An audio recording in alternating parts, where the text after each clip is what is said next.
శ్రీ కనకదుర్గ జ్యోతిష్యాలయం ప్రేమ సమస్యలు, స్త్రీ పురుష వశీకరణ, ఆరోగ్య సమస్యలు, భార్యాభర్తల మధ్య గొడవలు, కుటుంబ సమస్యలు, చేతబడి నివారణ, విదేశీ ప్రయాణం, పెళ్లి, సంతాన సమస్యలు, ఎటువంటి సమస్యలకైనా 100% పరిష్కారం చూపబడును. దూర ప్రాంతాల వారికి ఫోన్ ద్వారా పరిష్కారం చెప్పబడును. గురూజీ రామరాజు. Cell number 9666965577. ఓం శ్రీమాత్రే నమః. ఛానల్లోకి స్వాగతం అండి. సింహరాశి వారు చేయవలసిన పూజ ఒకటి మిగిలిపోయింది, అందుకే లైఫ్ సెటిల్ కావట్లేదు. అయితే సింహరాశి వారు ఎటువంటి ఫలితాలని పొందబోతున్నారు, మీ లైఫ్ సెటిల్ కాకపోవడానికి కారణం ఏమిటి, అలాగే వీరు బాకీపడ్డ పూజ ఏంటి, ఆ పూజ ఏ విధంగా చేయాలి, బాకీపడ్డ పూజని పూర్తి చేసిన తర్వాత మీరు ఎటువంటి ఫలితాలను చూస్తారు అనే వివరాలను కూడా ఈ వీడియోలో మనం వివరంగా తెలుసుకుందాం. కానీ అంతకంటే ముందుగా మీరు గనక మన ఛానల్ని ఇంకా సబ్స్క్రైబ్ చేసుకోకపోతే వెంటనే సబ్స్క్రైబ్ చేసుకుని పక్కన ఉన్న బెల్ ఐకాన్ క్లిక్ చేసి ఆల్ సెలెక్ట్ చేసుకుంటే మేము ఇలాంటి వీడియోస్ అప్లోడ్ చేయగానే మీ మొబైల్కి నోటిఫికేషన్ వస్తుంది. ఇక వివరాల్లోకి వెళ్తే, సింహరాశిలో జన్మించిన వారు సన్నగా, పొడవుగా, విశాలమైన నుదురు, పొడవైన ముక్కు కలిగి ఉంటారు. వీరి మనస్సు చాలా నిర్మలంగా ఉండి నిష్కల్మషమైన మనసుతో కల్లా కపటం లేకుండా మాట్లాడుతూ మిత్రులకు ఉపయోగకరం చేయడానికి ముందుంటారు. మూల నక్షత్రానికి అధిపతి కేతువు. మూల నక్షత్రం వారు ఆచరించవలసిన పరిహారాలు చూసుకున్నట్లయితే, గృహమునందు ఔషధాలను పెంచాలి, రైతులకు మేలు రకం విత్తనాలను దానం చేయాలి, ఔషధ తత్వం గల ఫలాలను మరియు పుష్పాలను బ్రాహ్మణుడికి దానం చేయాలి, పేదలకు ఆయుర్వేద వైద్యాన్ని ఉచితంగా అందించడంగాను ఆయుర్వేద వైద్యానికి మరియు వైద్యశాలలకు చేయూతను అందించాలి, కుమారి లేదా కలబంద మొక్కను ఇంటికి వాయు విభాగంలో పెంచాలి, మంగళవారాల్లో శ్రీ సుబ్రహ్మణ్య స్వామికి ఔషధి మొక్కల ఆకులను, మూలికలను, ఔషధ తత్వం గల పుష్పాలను జలంలో వేసి అట్టి జలంతో స్వామి వారిని అభిషేకించాలి. ప్రతి నెల మీ జన్మ నక్షత్రం రోజున మీకు తోచిన ఆహార పదార్థాలు కొని మీ చేతితోనే బీదవారికి ఇవ్వండి. దీనితో మీ సంపద వృద్ధి అవుతుంది. ఆహార పదార్థాలు కొనివ్వడం వీలు కాకపోతే కనీసం 1 డజను నాణ్యమైన అరటి పళ్ళైనా కొని ఒక నిరుపేదకు ఇవ్వండి. మీ దోషాలు తొలగి మీ సంపదలో వృద్ధి అవ్వడానికి ఇది అత్యంత సమర్థవంతంగా పనిచేసి జ్యోతిష్య పరిహారం కావున తప్పనిసరిగా ప్రతి నెల ఈ పరిహారం ఆచరించడానికి ప్రయత్నించండి. కేతువు అనుగ్రహం కొరకు కేతువు యొక్క బీజ మంత్రాన్ని ప్రతిరోజు లేదా తప్పకుండా ప్రతి మంగళవారం, ప్రత్యేకించి కేతు కాలం యమగండ కాలంలో అంటే ఉదయం 9 గంటల నుంచి 10 గంటల 30 నిమిషాల మధ్య 19 సార్లు పఠించండి. కేతువు యొక్క అనుగ్రహం కొరకు మంగళవారాలలో కేతు కాలం యమగంట కాలంలో వినాయకుని ఆలయాలను, పుణ్యక్షేత్రాలను దర్శించాలి. ఆలయంలో కొబ్బరికాయ, అరటిపళ్ళు, పూలు, అగరబత్తి, కర్పూరం వంటివి సమర్పించి కేతువు యొక్క అనుగ్రహం మరియు అనుకూలత కొరకు ప్రార్థించాలి. కానుకలు సమర్పించాలి. వినాయక మంత్రాలు, స్తోత్రాలు పఠించాలి. సంకష్ట నాశన గణేశ స్తోత్రం, శ్రీ గణపతి అథర్వ శీర్ష స్తోత్రం పఠించాలి. మంగళవారాలలో మరియు ప్రతి నెల ఆర్ధ నక్షత్రం ఉన్న రోజులలో ఓం రుద్రాయ నమః మంత్రాన్ని 108 సార్లు పఠించాలి. ప్రత్యేకించి మంగళవారాలలో కేతుకాలం యమగండ కాలం సమయంలో మరియు ప్రతి నెల ఆర్ధ నక్షత్రం ఉన్న రోజులలో శివాలయాలకు వెళ్లి శివుని ముందు ఈ మంత్రాన్ని పఠించడం మరింత శుభప్రదం.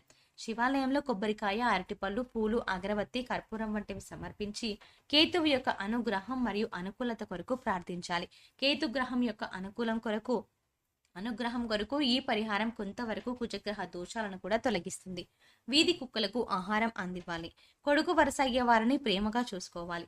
నలుపు, తెలుపు రంగులో ఉన్న కంబలిని దానం చేయాలి. దేవాలయాలు నిర్మించడానికి విరాళాలను ఇవ్వాలి. పిచ్చాసుపత్రిలో రోగులకు సహాయం చేయాలి. అనాథ పిల్లలను చేరదీసి వారికి భోజన సదుపాయము కల్పించాలి. ఉలవలతో చేసిన ఆహార పదార్థాలు పేదలకు పంచాలి. ఉలవలను నీటిలో నానబెట్టి గోవులకు తినిపించాలి. మంగళవారం నాడు నియమంగా ఉండాలి. మంగళవారం రోజున ఉపవాసం కూడా ఆచరించవచ్చు. కేతువు యొక్క అనుగ్రహం కొరకు మంగళవారాలలో సాంబ్రాణి, నువ్వుల చెట్టు ఆకులు, మారేడు పట్ట, ఏనుగు దంతం వీటిలో మీకు లభించిన వాటిని నీళ్ళలో వేసి కాచి ఈ నీటితో స్నానం చేయాలి. కేతువు యొక్క అనుగ్రహం కొరకు మంగళవారాలలో వైఢూర్యం, నువ్వుల నూనె, శాలువ, కస్తూరి, ఉలవలు, ఎరుపు లేదా బ్రౌన్ రంగు వస్త్రము మరియు ఆర్థిక విరాళాలు వీటిలో ఏదైనా ఒకటి దేవాలయాలు, ఆలయ పూజారులు, అనాథ శరణాలయాలు మరియు అత్యంత పేదరికంలో ఉన్న వ్యక్తులకు దానం ఇవ్వండి. లేదా మీరు ఇవ్వగలిగినంత ఆర్థిక విరాళం ఆన్లైన్ చెల్లింపు ద్వారా ఏదైనా ప్రసిద్ధ ఆలయానికి పంపండి. కేతువు యొక్క విశేష అనుగ్రహం కొరకు కేతువు యొక్క వస్తువుల దానం, కేతు గ్రహానికి సంబంధించిన వస్తువులతో స్నానం, దేవాలయాల సందర్శన, కేతువు యొక్క అనుగ్రహాన్ని ప్రసాదించే మంత్రాలు మరియు స్తోత్రాల పఠనం వంటివి అశ్విని, మఖ మరియు మూల నక్షత్రాలు మంగళవారంతో కలిసి వచ్చే రోజులలో ప్రత్యేకించి కేతుకాలం సమయంలో చేయండి. మంత్రజపం రాత్రి సమయంలో చేయడం శుభప్రదం. అలా వీలు కాకపోతే మీరు కుదిరిన సమయంలో చేయవచ్చు. కాకపోతే ప్రతిరోజు ఒకే సమయంలో మంత్రజపం చేయాలి. స్నానం చేసి శుభ్రమైన సాంప్రదాయ బట్టలు ధరించి తూర్పు దిక్కున కానీ ఉత్తరం దిక్కున కానీ చూస్తూ ప్రతిరోజు ఒకే చోట మంత్ర జపం చేయాలి. బీజ మంత్రాలను బిగ్గరగా పైకి పలకకూడదు కాబట్టి మనసులోనే మంత్ర జపం చేయాలి. పూర్వాషాఢ నక్షత్రానికి అధిపతి శుక్రుడు. మీరు ఆచరించవలసిన పరిహారాలు: నీటి పుష్పాలు మరియు పండ్లు గ్రామానికి తూర్పు దిశలో గల దేవాలయంలో పూజార్థమై బహుకరించాలి. తూర్పు దిశలో దేవాలయం లేనట్లయితే గ్రామంలో గల ఏదేని ఒక దేవాలయంలో బహుకరించాలి. ప్రతి గురు మరియు శుక్రవారాలలో చేపలకు ఆహారం వేయాలి. డబ్బులు ఇచ్చి జీవించి ఉన్న చేపలు కొని వాటిని తిరిగి నీటిలో వదిలివేయాలి. అత్తరు మొదలగు సుగంధ ద్రవ్యాలను బ్రాహ్మణుడికి శుక్రవారం నాడు దానం చేయాలి. దేవాలయాలకు అగరవత్తులు, ఇతర సుగంధ ద్రవ్యాలు, గులాబీ జలము మరియు విగ్రహాలకు అలంకారానికి కావలసిన సామాగ్రిని కొని ఇవ్వాలి. జాలరులు, చేపలు పట్టేవారు కష్టాల్లో ఉన్నట్లయితే వారికి సహాయ సహకారాలు అందించాలి. ప్రతి నెల మీ జన్మ నక్షత్రం రోజున మీకు తోచిన ఆహార పదార్థాలు కొని మీ చేతితోనే బీదవారికి ఇవ్వండి. దీనితో మీ సంపద వృద్ధి అవుతుంది. ఆహార పదార్థాలు కొనివ్వడం వీలు కాకపోతే కనీసం 1 డజను నాణ్యమైన అరటి పళ్ళైనా కొని ఒక నిరుపేదకు ఇవ్వండి. మీ దోషాలు తొలగి మీ సంపదలు వృద్ధి అవ్వడానికి ఇది అత్యంత సమర్థవంతంగా పనిచేసే జ్యోతిష్య పరిహారం. కావున తప్పనిసరిగా ప్రతి నెల ఈ పరిహారం ఆచరించడానికి ప్రయత్నించండి. శుక్రగ్రహం వల్ల కష్టాలు రాకుండా ఉండడానికి శుక్రుని అనుగ్రహం కొరకు శుక్రుని యొక్క బీజ మంత్రాన్ని ప్రతిరోజు లేదా తప్పకుండా ప్రతి శుక్రవారం 16 సార్లు పఠించండి. శుక్రగ్రహం యొక్క అధిష్టాన దైవం శ్రీ మహాలక్ష్మి అమ్మవారు. శుక్రుని యొక్క అనుగ్రహం కొరకు శుక్రవారం రోజులలో అమావాస్య తిథుల్లో శ్రీ మహాలక్ష్మీదేవి అమ్మవారిని పూజించాలి. శుక్రవారం రోజుల్లో శ్రీ మహావిష్ణు సమేత మహాలక్ష్మి ఆలయాలను, పుణ్యక్షేత్రాలను దర్శించాలి. ఆలయంలో కొబ్బరికాయ, అరటిపళ్ళు, పూలు, అగరబత్తి, కర్పూరం వంటివి సమర్పించి శుక్రుని అనుగ్రహం కొరకు ప్రార్థన చేయాలి.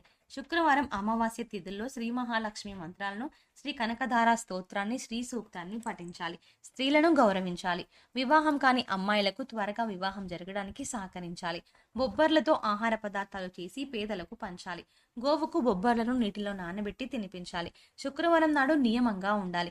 శుక్రవారం రోజున ఉపవాసం కూడా ఆచరించవచ్చు.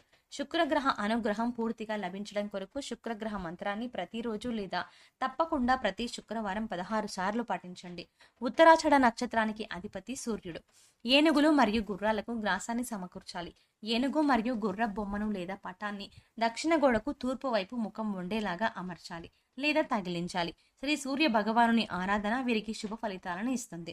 వృక్షాలకు మరియు ఇంట్లో గల మొక్కలకు ప్రతినిత్యం తప్పనిసరిగా నీళ్లు పోయాలి. ఏనుగులకు అరటి పండ్లను తినిపించాలి. గోధుమలు, బెల్లం, మంచినెయ్యితో వండిన పాయసాన్ని శివుడికి నివేదన చేసి స్వీకరించాలి.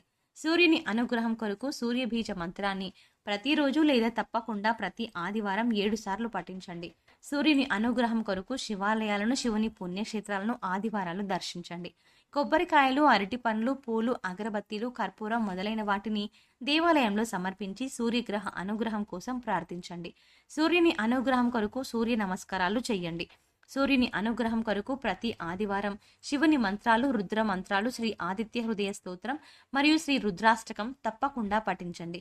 సూర్యుని అనుగ్రహం కొరకు ఆదివారాలలో కుంకుమ పువ్వు, రక్తచందనం, మనిషిల, యాలకులు, దేవదారు, వట్టివేలు, యష్టిమధుకం, ఎర్ర పుష్పాలు, ఎర్ర గన్నేరు పువ్వులు వీటిలో మీకు లభించిన వాటిని నీళ్ళలో వేసి కాచి ఈ నీటితో స్నానం చేయాలి. ఆదివారాలలో ఎరుపు మరియు కాషాయ రంగు దుస్తులను ధరించాలి. సూర్యుని అనుగ్రహం కొరకు శుభతిథి ఉన్న ఆదివారాల్లో గోధుమలు, బెల్లం, కండ చక్కెర, కంచు, రాగి, రక్తచందనం, పద్మాలు మరియు ఆర్థిక విరాళాలు వీటిలో ఏదైనా ఒకటి దేవాలయాలు, ఆలయ పూజారులు, అనాథ శరణాలయాలు మరియు అత్యంత పేదరికంలో ఉన్న వ్యక్తులకు దానం ఇవ్వండి. లేదా మీరు ఇవ్వగలిగినంత ఆర్థిక విరాళం ఆన్లైన్ చెల్లింపు ద్వారా ఏదైనా ప్రసిద్ధ ఆలయానికి పంపండి. సో చూసారు కదండి, సింహరాశి వారికి కెరీర్లో అభివృద్ధి పొందడానికి, అలాగే మీరు తలపెట్టిన ప్రతి పని పూర్తవ్వడానికి, ప్రతి విషయంలో ముందుండడానికి ఈ రాశి వారు ఏ పూజ చేసుకోవాలి, అలాగే వారు బాకీ పడ్డ పూజ ఏంటి, ఈ పూజ ఎలా చేసుకోవాలి అనే అంశాలను ఈ వీడియోలో మనం వివరంగా తెలుసుకున్నాం కదా.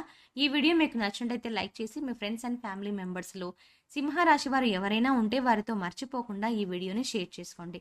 అలాగే ఇప్పటి వరకు మన ఛానల్ కనుక సబ్స్క్రైబ్ చేసుకోకపోతే వెంటనే సబ్స్క్రైబ్ చేసుకుని పక్కన వచ్చిన బెల్ ఐకాన్ నొక్కి ఆల్ సెలెక్ట్ చేసుకుంటే మేము ఇలాంటి వీడియోస్ అప్లోడ్ చేయగానే ముందుగా మీ మొబైల్కి నోటిఫికేషన్ వస్తుంది.